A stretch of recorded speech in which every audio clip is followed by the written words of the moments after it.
Is there a motion to return to regular session? Seconded.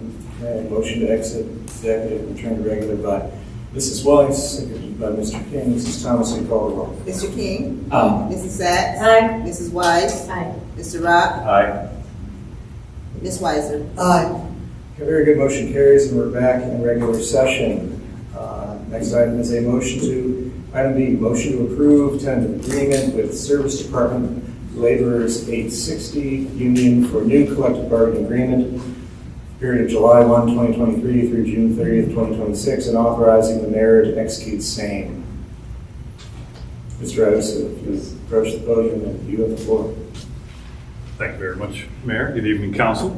I did want to give you an update of what I think is good news. We did reach a tentative agreement with the Laborers Local 860 for your service department. And within that settlement, it was very similar to the settlement that we had with the police department. Same wage increases, similar increases to uniforms and CDL pay. Also a lot of very good language cleanups in discipline and seniority that we think will reduce a lot of grievances and make operations a little bit easier. And the relationship and the decorum in those negotiations was very good. I think we've greatly improved our relationship with the service department as we move forward, which will make all of these things quite a bit easier. So with that, I would open up the floor if anybody has any questions. Okay, thank you, Mr. Edison. Any questions for Mr. Edison? Thank you very much. Well, very good, thank you. Just take a moment to thank Lenny Rizzo, John Douglas, Bruno, Attorney Joe Marino, and everybody in the bargaining unit for productive discussions throughout this process, and certainly recommend approval. Thank you. And of course, thanks for our negotiating team. Mr. Edison, Mr. Zlotnik, and Mr. Kennedy's not here. Mr. Kennedy. Is there a motion? So moved. Okay, motion approved by Ms. Weiser. Is there a second? Seconded. Second by Mr. King. Any discussion on the motion? Mrs. Thomas, will you call the roll? Mr. King? Aye. Mrs. Sachs? Aye. Mrs. Weiss? Aye. Mr. Rock? Aye. Ms. Weiser? Aye. A very good, motion carries. Next is item C. Thank you both. Next is item C, ordinance 2023-52, authorizing the mayor to enter into a 2-year contract for public health services provided by the Cuyahoga County Board of Health for the calendar year 2024 and 2025 in the amounts of $100,877 for 2024 and $111,312 for 2025. This is on second reading. I understand from talking with Mr. McConville that there hasn't been any changes or requests for changes to this or any other matter that's been raised as a concern as of this point. Reiterating what the law director conveyed last time, it is, as a matter of law, required that the city offer a health department, but we are also permitted to contract that out. And like 57 of the other 58 municipalities in Cuyahoga County, we have historically gone to the Cuyahoga County Board of Health to serve as our city's Board of Health. City of Cleveland being the only exception, having its own separate City of Cleveland Board of Health. So we are required to have a Board of Health, and the alternative to Cuyahoga County doing it is to start our own, which is cost prohibitive and unnecessary, and Cuyahoga County Board of Health does a very good job for us and is responsive to us and to our residents whenever matters come up. The thing that always comes to mind for me is whenever there's a rat problem that a resident reports. We have a rat person who's on it every time to be out here with the traps and the tips to avoid rats. Mr. McConnell, anything you'd like to add? Only that the provision of these types of Board of Health services is a statutory mandate. Yes. Yes, it is. Any questions or comments? And if not, is there a motion to approve? So moved. Motion approved by Mrs. Sacks. Is there a second? Second. Second by Mrs. Weiss. Any discussion? Mrs. Sacks. Thank you. On page 12 of our packet, which is page 2 of this description of the Board of Health Services, in the middle of the page is indoor air quality. The indoor air quality program involves investigating, providing guidance in response to concerns or complaints related to the indoor air quality in residences, school, and other public buildings. And I would urge the mayor to take advantage of this through the county public health department and through a certified industrial hygienist if one is involved with this. Thank you.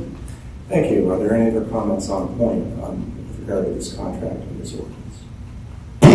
If there are none, Mrs. Thomas, we call the roll. Mr. King? Aye. Mrs. Sacks? Aye. Mrs. Wise? Aye. Mr. Rock? Aye. Ms. Weiser? Aye.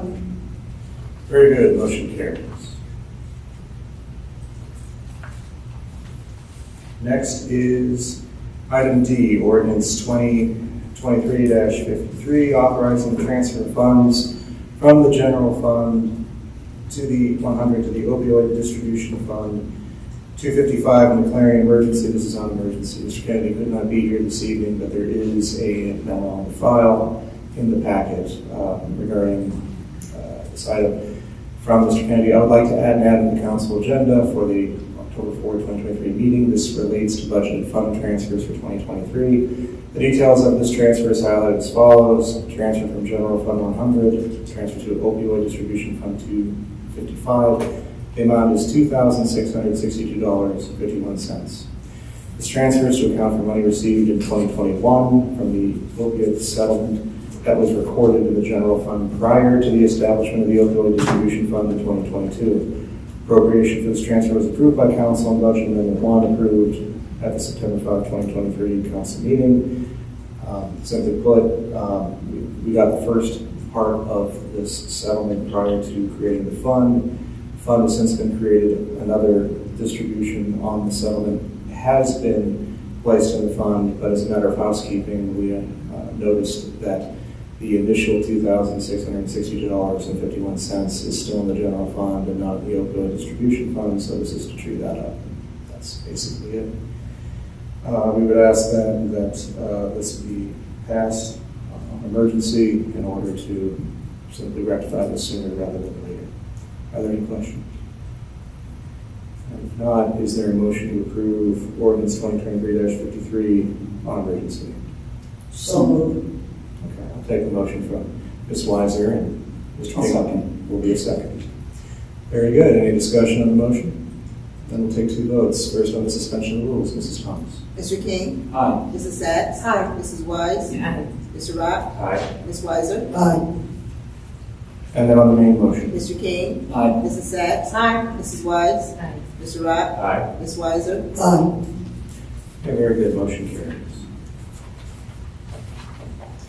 Next is item E, resolution 2023-54, authorizing the mayor to submit a joint application with the cities of Cleveland Heights and East Cleveland to the Northeast Ohio Area-Wide Coordinating Agency, NOACA, for a grant under the Transportation for Livable Communities Initiative, TLCI, Implementation Grant Program to fund the Taylor Road Corridor road reconfiguration and declaring an emergency. This is an emergency. Mr. Engelbrecht, you have the floor, sir. Thank you. Good evening. I'm requesting your consideration of the passage of a resolution which will allow for Could you, yeah, just say the microphone. Thank you. which will allow for the city to submit another grant application through NOACA's Transportation for Livable Communities Initiative. The grant request will be made in the spirit of regional collaboration in conjunction with the cities of Cleveland Heights and East Cleveland for the Taylor Road Corridor project. The Taylor Road Corridor Study was completed in December of 2019, and it included a planning process for the entire 4-mile stretch of Taylor Road and looked at the various needs of the residential and commercial districts along the corridor. Included in your packet should be diagrams and information from the study pertaining to University Heights and the Cedar-Taylor Business District. Due to the district's unique characteristics and needs, this section of Taylor Road received additional attention within the study. Included in those needs were crash data between the years of 2014 and 2018 involving motorized traffic collisions with pedestrians and bicyclists at the Cedar-Taylor intersection. Some of the motorized traffic collisions with pedestrians and bicyclists at the Cedar-Taylor intersection unfortunately resulted in injuries. The intersection included some of the highest numbers of crash reports for the entire length of Taylor Road involving both pedestrians and bicyclists. The study called for the removal of on-street parking on the eastern side of Taylor Road along with the installation of bicycle lanes along both sides of the thoroughfare. The study also called for curb extensions along Taylor Road at the intersection of Cedar and Taylor, along with enhanced crosswalks at all corners of the intersection. New crosswalks at the Cedar Brook Taylor and Kildare Taylor intersections were also included in the plan's recommendations. The study found that congestion at the intersections was due in part to the existence of on-street parking on the east side of Taylor Road in the Cedar-Taylor Business District. The parking along the eastern side of the road causes the need to merge left while traveling northbound in order to avoid the parked cars. Additionally, the study found that having the no left turn signal during certain times of day added to the congestion at the intersection. Allowing for left-hand turns at the intersection was part of the study and was included in the plan's recommendations. These changes will be part of the city's TLCI grant application to NOACA this year. Our portion of the grant will not exceed $370,701, which will be reimbursed by NOACA after completion. East Cleveland and Cleveland Heights costs for their sections of Taylor Road will also be included in the entire grant. Will be submitted to NOACA this Friday at 12 o'clock. As a plan, it's just a plan without the funding. It is our hope that NOACA favors this plan just as it did last year in our efforts aimed at regional collaboration with Cleveland Heights and South Euclid. With that particular initiative, planning for the Neighborhood Greenways Phase 1 continues, and we are awaiting a scoping meeting with ODOT, which will likely take place over the winter months as part of the process. So I respectfully request that you pass this resolution as part of our push for regional collaboration with neighboring cities who also have a vested interest in making Taylor Road safer for multimodal forms of transportation. Additionally, with the new townhomes under construction in University Heights, along with the new mixed-use development proposed in Cleveland Heights along Taylor Road, now would be a great time to make this plan a reality. That's all I have. Very good. Thank you, Mr. Engelbrecht. Are there any questions for Mr. Engelbrecht? I'll start with Mrs. Wallace. Yes, thank you. Thank you for working on this. A couple of things. One is, if this project goes over the grant amount, are we responsible for that overage, or is NOACA going to pick that up? Well, so the grant total, the $370,701 that I received today, included the work for the crosswalks, which covers, it would cross municipal lines. So the entire amount is likely going to be shared with Cleveland Heights. It wouldn't be solely University Heights that would be on the hook for the $370,000. So, right, it would be prorated based on. Okay, so a couple things. So I'm actually really happy this is coming to fruition. I was on the strategic planning committee. I attended many meetings at the Cleveland Heights City Hall, and there were a lot of stakeholders there. So everybody was really engaged and excited about this because something has to be done over there. I was just a little surprised at the cost of this, just because we have it's not going past the commercial district, right? Right. And I'm just a little surprised at the cost of it. That's all. Yeah. Granted, it's a grant. Yeah. I mean, but it's curious. Yeah, I've had last year. NOACA funded at 100% the grant. I forget what city it was for. The request was for $500,000. My take is that with it being a regional grant involving multiple cities, we'll look positively on it. They did last year, and I'm hoping they will. thank you. Mrs. Simmons? Thank you. This is very impressive. I really appreciate your work on this, your advocacy, and also on the strategic planning, whatever is involved. It looks like there's so much potential here for improved safety for cars, bikes, pedestrians. Has our police chief said about that?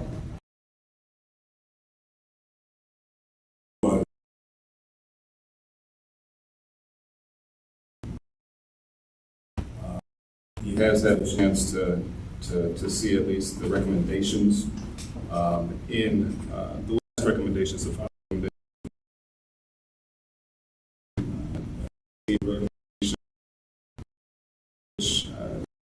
Heights to sort of with it, but that was before conversation with Cleveland Heights, and you know they're wanting to collaborate and make sure that this actually works. Well, thank you very much for that interdepartmental work on that. Okay, thank you. Mr. King?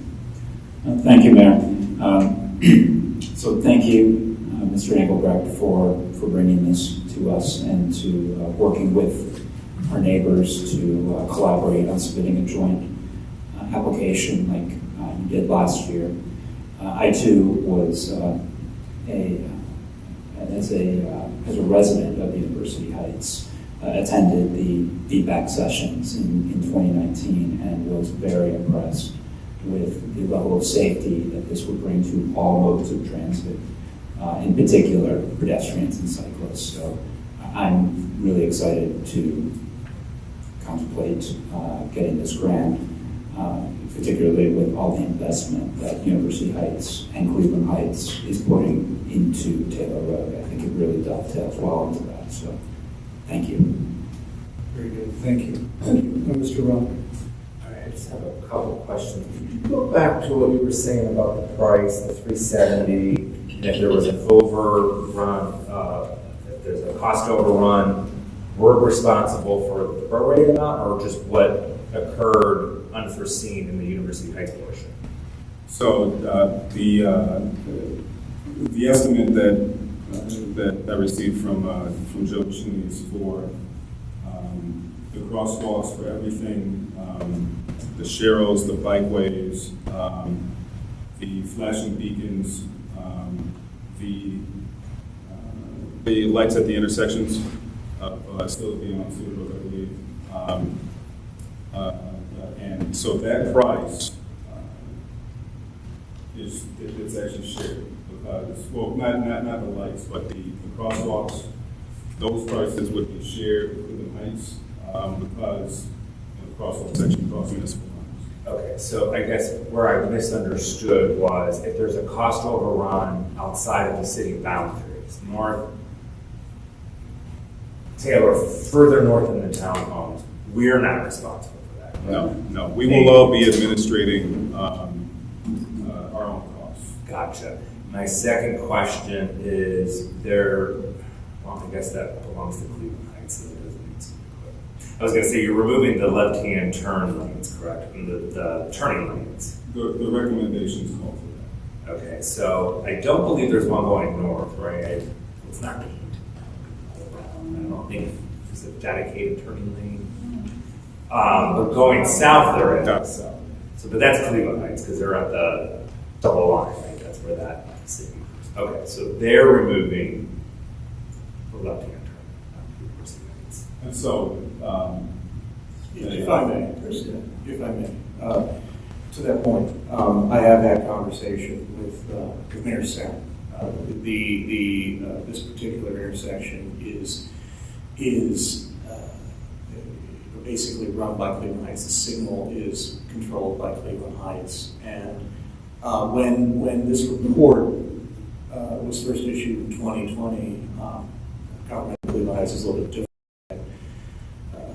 We had Director Wong, we had Tanisha Riley as the city manager, and I had numerous attempts at conversing with them about the desire, not just by the city of University Heights, but of various merchants in the Cedar Taylor district to see left and allowable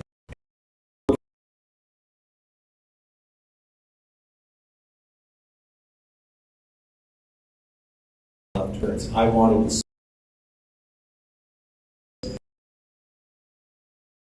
cards nights that seem to be that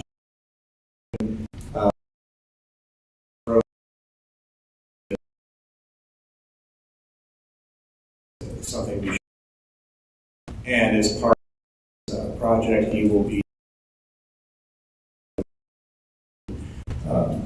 change the Cedar Taylor intersection to ensure that left turns happen as a matter of the as recommended by this particular report and study. What form it takes with regard to lanes versus how parking works versus something else is something that is not addressed directly in the report, but is something that Mayor Sack is going to work on, and he's committed to a process that results in left turns being made. Okay, because I want to get back to them because that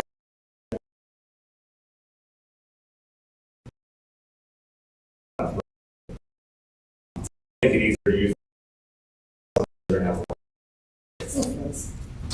thing, but the suggestion will occur. Thank you. Ms. Weiser. Considering there was an accident at Cedar and Taylor just before I came here, certainly this would help. In the few pieces of the study that were provided, this is exciting. I was not involved with this at all in the meetings.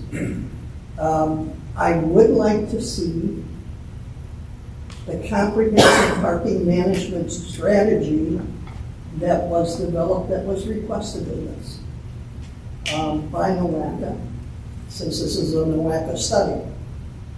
I've been told, oh, yeah, there were some conversations. I've been told, yeah, there is something. I would like to see it. I would like to know how the discussions went with the individuals, the businesses on both sides.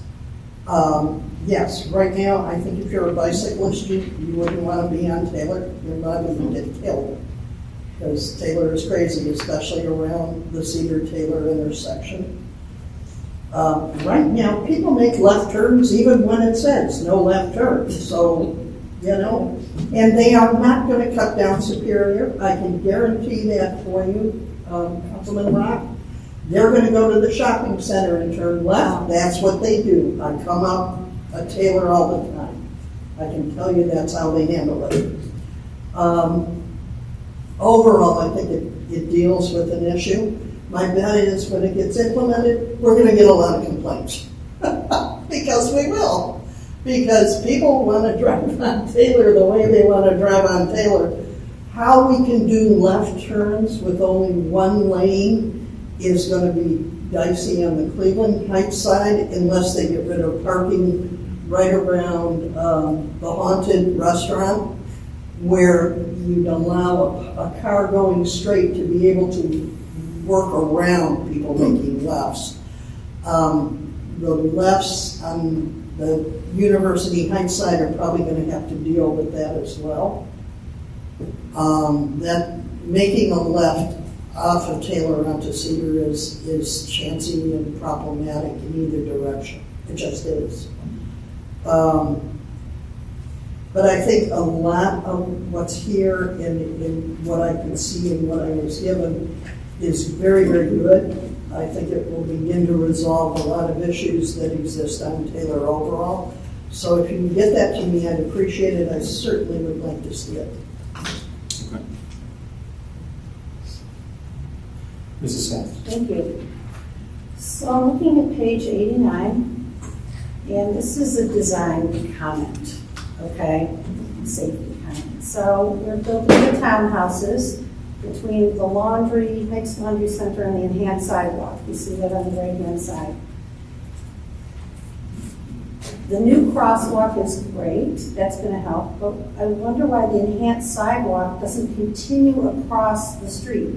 I see there's parked cars there, but that could cause a safety issue. People just continuing to walk and crossing into traffic, not going, you know, whatever it is, 50 feet north. So I know aesthetically it's at the corner technically, but the traffic, the foot traffic, will come from the townhomes to go to the stores across the street. So I'm not sure I'm not sure where you can take that, but it could eliminate some people zipping across the street and having a collision.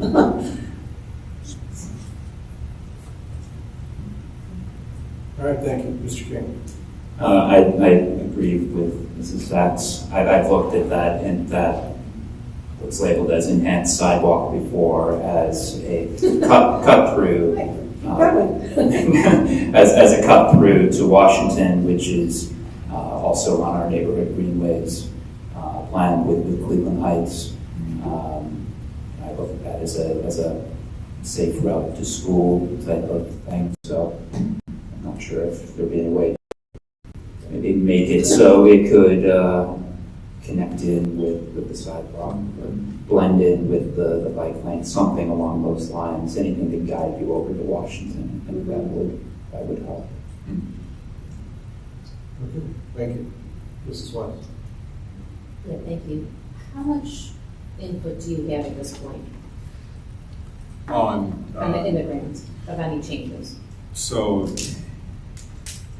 the grant isn't submitted yet, and since we're working collaboratively, things that we could potentially do is ease it in phases. So we're still talking. In fact, we're supposed to meet tomorrow to finalize the grant. So it's supposed to be tomorrow, but if there's another recommendation or something that we can, that I could bring up, I could let them know. So the townhouses were contemplated then, they were discussed? Because it doesn't, now that I'm thinking about it, it doesn't seem like it. In our conversations, yes, they were. So this is something that you could have to that then? The other thing I think you can reference is the fact that we're also in the queue a couple years from now for the multi-purpose path that is supposed to connect Kane Park to the Walt and then over to John Carroll over to Belleville. And it would seem likely that that has to be integrated into this somehow, and whether that uses the enhanced sidewalk and that eventually becomes part of the multi-purpose path, and therefore there should be some sort of crossing that happens